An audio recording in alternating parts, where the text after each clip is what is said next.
Bienvenue dans ce court résumé d'environ 3 minutes d'une vidéo déjà postée sur YouTube de 29 minutes et 11 secondes. Il était 9 heures du matin et nous avions déjà quitté le bateau. C'était notre première fois sur cette merveilleuse île qui se nomme Castaway Cay. Pour tous ceux qui ne connaissent pas ce nom, c'est tout simplement la première île privée de Disney seulement visitable en faisant une croisière avec la Disney Cruise Line, avec cette île comme destination, bien évidemment. Entre le navire et les attraits principaux de l'île, il y a une petite distance à faire qui se fait très bien à pied, où il y a également l'option du petit tram. Peu importe escale, à chaque fois qu'il y en a une, peu importe l'endroit, Castaway Cay inclus, bien évidemment, il y a toujours des choix d'activités payantes à faire, qui sont non obligatoires, ne vous inquiétez pas.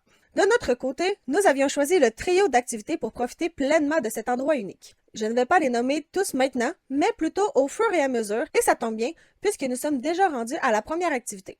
Nous n'avions pas d'ordre précis pour profiter des différentes activités. Par contre, nous avions choisi de faire le tour de l'île en vélo comme première étape, puisqu'on s'était dit, autant faire le tour de vélo le plus tôt possible avant qu'il fasse 40 degrés et avoir beaucoup trop chaud pour prendre du plaisir.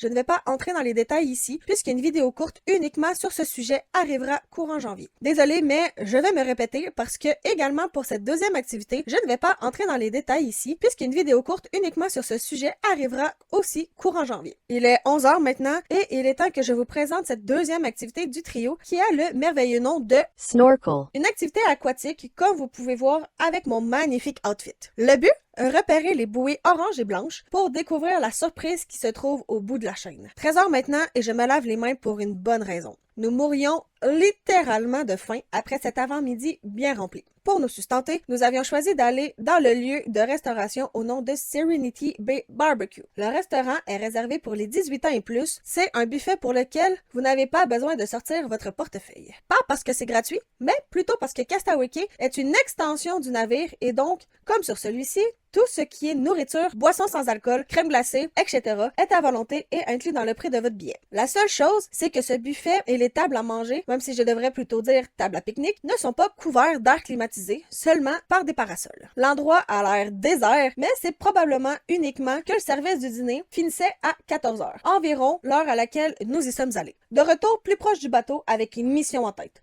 Se réhydrater. Pour ce faire, on est allé à cet endroit qui se trouve être un bar et par conséquent, ceci est un cocktail. Je n'ai pas oublié la troisième activité du trio, mais là, je manque de temps, donc pour la découvrir, je vous laisse regarder la version longue. La journée est quasi finie, mais avant, un peu de magasinage et puis 15h30 environ, retour au navire. Ce que vous venez de voir n'est que la première partie d'une série de 5. Si vous ne voulez pas manquer les prochaines parties, abonne-toi! Si une version plus longue et détaillée t'intéresse, je t'invite à aller en description, un lien t'attend.